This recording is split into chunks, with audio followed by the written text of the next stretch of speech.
Sekarang pertanyaannya, apakah Anda tidak berani menggalbaikan semua pinjol-pinjol Anda? Ya, contohnya bayar ketika duit sudah kekumpul, gitu ya. Bayar pinjol yang ada DC lapangannya aja deh, gitu ya. Waduh, ya, waduh itu ya. Kenapa waduh? Karena di tahun 2024 ini Anda akan minjol dengan pertaruhannya harta Anda. Ya, di tahun 2024 ini satu nasabah hanya boleh pinjam ke 3 pinjol. Ketika 3 pinjol tersebut memberikan Anda limit yang besar hingga puluhan juta karena Anda sudah menjadi budak pinjol yang baik, maka tidak ada jalan keluar lain untuk melunasi pinjol tersebut dengan cara menggadaikan atau menjual harta Anda. Kalau Galbay di tahun 2019 sampai let's say 2023, andalannya gali lubang tutup lubang di pinjol lain gitu ya. Belasan aplikasi bahkan puluhan aplikasi. Oke. Kalau sekarang ini Anda yang merawat pinjol Anda akan gali lubang tutup lubangnya ke leasing dan bank. Karena pinjol hanya boleh 3 saja gitu. Jadi Anda mencari sumber dana yang lain. Awas, hati-hati itu. Ya, hati-hati. Anda tahu harga rumah subsidi tipe 30-60 itu yang cuma dapat sepetak, buka pintu depan langsung kelihatan pintu belakang. Rumah sekecil itu harganya udah 250 jutaan. Ya, dunia makin sempit, makin mengecil, pasti ada yang berpikir bagaimana caranya saya mendapatkan tanah yang Anda miliki. Ya, jawabannya dengan cara dijerat hutang. Apakah Anda sudah pernah ke bank-bank terdekat di kota Anda dan banyak poster foto-foto rumah dilelang? Ya, pasti pernah lihat. Ya, nah itu yang ditakutkan dari orang yang tidak berani galbay di tahun 2024 dengan kebijakan baru OJK ini, hartanya malah kekuras, terkonversi. Pinjol itu bukan hanya pinjaman online saja, ya, tapi bisa jadi konverter harta Anda. Di sini saya ingin Anda menjaga harta Anda karena semakin tahun semua barang yang ada di dunia ini makin berharga, terutama tanah atau rumah. Ya, kita wajib menjaga harta kita. Nah, kalau analisa saya, pembatasan nasabah hanya boleh pinjam di 3 aplikasi pinjol tersebut bisa lebih menjerumuskan rakyat Indonesia. Kok bisa? Karena pinjol ilegal, pinjol tidak resmi ini akan semakin banyak. Ya, dan masyarakat akan cenderung gali lubang tutup lubang menggunakan hartanya seperti gadai ke leasing dan bank tersebut. Loh ya. Nasabah boleh pinjam ke belasan puluhan aplikasi pinjol, salah. Ini hanya 3 saja salah. Gimana dong jadinya? Semuanya kok jadi serba salah, Bapak Raja Galbay? Ya, gimana ini Pak Raja Galbay? Betul Pak. Ya, betul. Semuanya serba salah karena pinjol itu adalah sebuah kesalahan. Ya, it is a mistake. Oke, dari sisi manapun pinjol itu tidak benar. Di China, di Cina, pinjol sudah bangkrut karena pinjol itu sebuah kesalahan. Ya. Loh, ya udah Pak Raja Galbay. Ini kan sekarang nasabah hanya boleh pinjam di 3 aplikasi. Berarti keuntungan dari pinjol tersebut berkurang. Lama-kelamaan juga bangkrut pinjol-pinjol ini. Oh iya boleh Pak. Oke, kita lihat nanti di masa depan. Gitu. Seperti itu ya. Nah, sekarang Raja Galbay ingin menyebutkan beberapa potensi resiko jika nasabah ini hanya boleh meminjam di 3 aplikasi saja, yang mana Anda wajib menghindari resiko-resiko ini. Oke, yang pertama, pinjol ilegal makin banyak dan makin diburu. Ya, karena pinjol keempat, kelima, keenam, dan pinjol ke-20-nya itu bukan pinjol legal lagi, tapi pinjol ilegal. Ya, karena pinjol legal hanya boleh 3 saja. Pinjol ilegal itu nggak ketebak cara menagihnya, lebih sadis menagihnya. Jadi tingkat stres itu makin meningkat. Ya, untuk orang yang tidak berani galbay, gitu ya. Kalau Anda sudah terjerat di banyak pinjol, maka solusinya bukan mengadakan uang dengan cara yang lainnya, tapi galbaikan pinjol Anda segera saat itu juga. Ya, Anda udah nggak mampu bayar pinjol, galbaikan.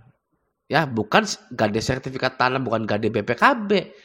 Ya, itu Anda menambah hutang Anda. Apalagi kita menyerahkan jaminan. Ya, Jangan lagi diusahakan dengan cara yang akan membebani Anda lagi. Oke?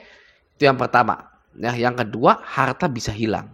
Galop tulop atau gali lubang tutup lubang, ketika sudah mentok pasti ke leasing dan bank. Karena dibatasi hanya 3 pinjol saja, maka dalam kepanikannya nasabah ini menggadaikan hartanya ke leasing dan ke bank. Pada akhirnya, at the end of the day, pinjolnya tetap saja gagal bayar, leasingnya atau banknya pun nggak bisa kebayar, hartanya hilang disita. Ya, maka dari itu, jaga harta Anda di tahun 2024 ini dari yang namanya jeratan pinjol. Sudah tidak mampu, galbaikan. Ya, tidak worth it. Harta Anda atau harta orang tua Anda atau harta saudara Anda itu dikonversikan menjadi uang pinjaman hanya untuk bayar pinjol. Waduh, jangan ya. Selanjutnya nomor 3, hancur hubungan teman, saudara, keluarga. Anda yang minjol, Anda sendiri yang pakai uangnya tapi berharap orang lain yang lunasin ya.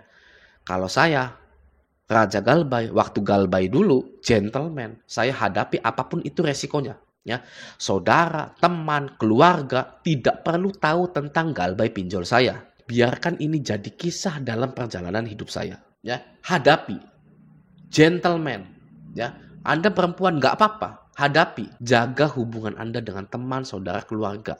Ya, jangan dirusak hanya karena meminta bantuan untuk melunasi pinjol. Waduh, nggak worth it.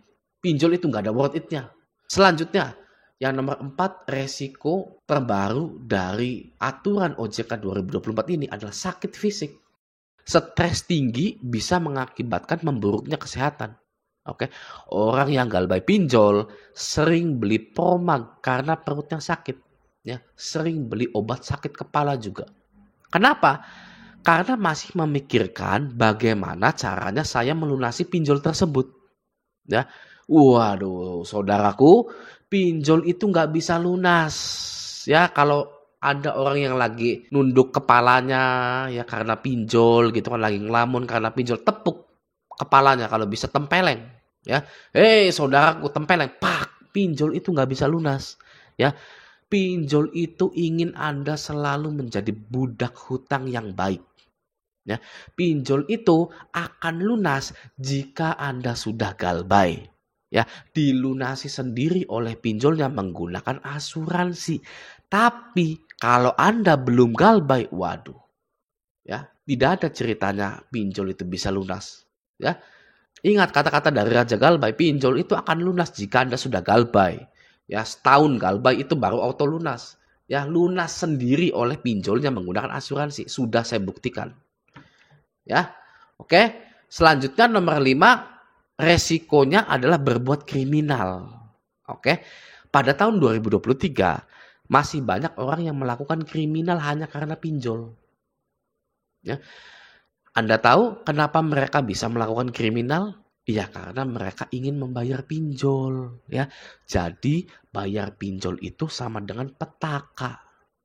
Nah, Anda punya niat bayar pinjol itu membuka petaka lainnya. Tapi kalau Anda galbay pinjol, Anda menutup semua potensi petaka atau kriminalitas yang sudah ada di depan. Ya, bagaimana tidak? Anda sudah ikhlas galbay, Anda sudah nothing tulus, Anda sudah menerima bahwa Anda itu galbay, apa yang mau diburu-buru, ya, apa yang mau diusahakan. Anda sudah tidak tergesa-gesa, Anda sudah terbebas dari penjajahan ibaratnya. Gitu ya. Jadi nggak perlu cepat-cepat pengen dapat duit, ya. Maka dari itu, galbay pinjol itu menutup semua potensi kriminalitas yang sudah ada di depan. Gitu. Oke. Nah, poin yang terakhir di video kali ini, jika semua resiko itu sudah terjadi kepada Anda, gitu ya, dan Anda masih ingin mempertahankan pinjol Anda, maka Anda berpikir jalan satu-satunya untuk terbebas dari jeratan pinjol ini adalah mengakhiri hidup. Saya bukan psikolog atau mau sok bijak di sini, tapi analisa saya, orang yang mengakhiri hidupnya karena pinjol itu adalah orang yang tidak mau lagi berurusan dengan pinjol selama-lamanya dengan cara yang instan. Orang yang sudah tidak kuat lagi berurusan dengan pinjol dan pengen memutus kesengsaraan tersebut dengan cara yang instan. Padahal hanya dengan mengganti nomor HP Anda, lalu klaim bahwa KTP Anda disalahgunakan oleh orang lain, itu sudah beres. Ya, di zaman sekarang KTP banyak disalahgunakan, semua orang sudah percaya. Ya, jadi tidak worth it sama sekali Anda mengakhiri hidup Anda hanya karena pinjol ya. Tinggal ganti aja nomor HP Anda, lalu klaim bahwa KTP Anda disalahgunakan. Ya, mindset yang benar adalah pinjol adalah perusahaan yang lemah, nasabahlah yang kuat. Oke, jadi saya berharap di tahun 2024 ini tidak ada lagi berita korban-korban yang mengakhiri hidupnya. Ya, semoga ya kita berdoa. Oke, nah segitu dulu pembahasan kali ini. Semoga video ini bermanfaat. Sampai jumpa di video selanjutnya.